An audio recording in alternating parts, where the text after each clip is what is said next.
Olá, queridos alunos do Colégio Aritzá. É um grande prazer estarmos aqui para comentarmos brevemente sobre alguns pontos da prova da UES, segunda fase. Primeiro, como a banca tem 20 questões para colocar, dá para distribuir bem os assuntos, né? Então nós tivemos questões sobre os mais variados temas. Nós tivemos questões de ondulatória, tivemos uma questão de óptica, questões de energia, uma questão belíssima, a primeira questão, sobre ultrapassar a barreira de energia potencial, que tem uma descrição, uma solução literal muito bacana, você confira no nosso site. Agora, eu gostaria de destacar o seguinte: nós tivemos 4 questões sobre lâmpadas, cada uma envolvendo algo. Uma cobrou, por exemplo, a transformação que havia, outra cobrou a potência dissipada, uma cobrou a eficiência luminosa, e isso foi bem interessante. Agora, alguns alunos podem ficar um pouco apreensivos com relação à questão 4, que diz que a lâmpada de LED, ela transforma também energia luminosa em calor. Isso é verdade.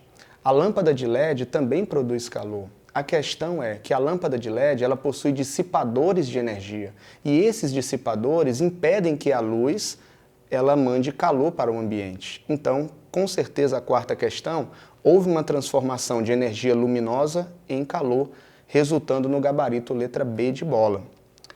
Outro detalhe muito bacana foi uma questão que caiu sobre elevador de energia, que foi a questão 9. De repente, a UES traz a questão 13 falando de elevadores, mas colocando a tração, a tensão no fio que tem sobre eles.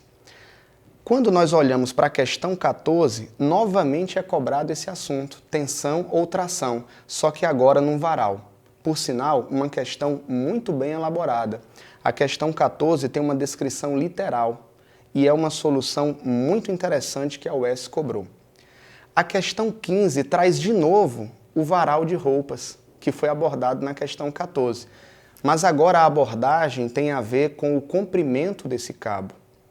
Ela queria saber o que aconteceria, como ficaria a tensão num cabo de aço num dia quente e num dia frio. Ora, o gabarito com certeza é a letra B.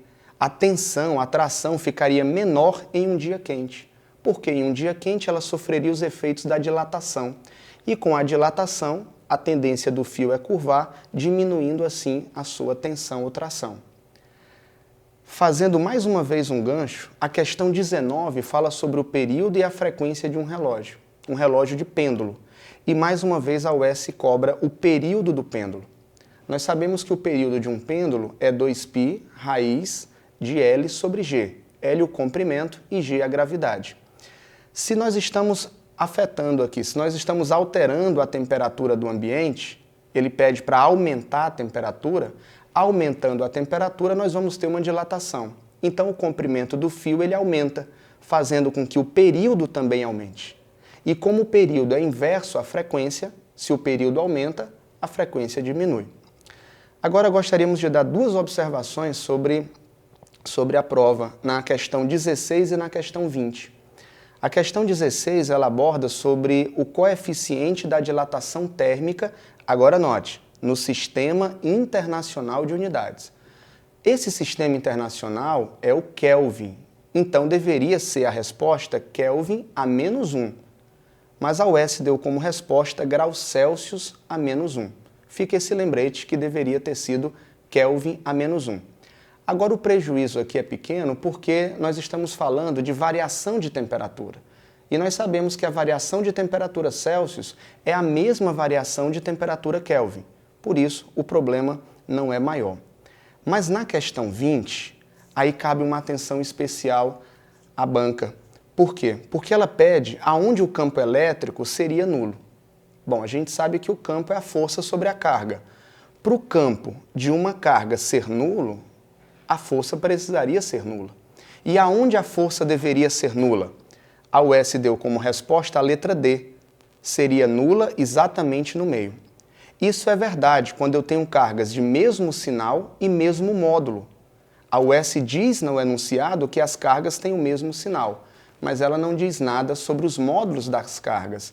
Então eu não poderia afirmar que o gabarito realmente era a letra D. E certamente a banca vai olhar com mais carinho para essa questão de número 20.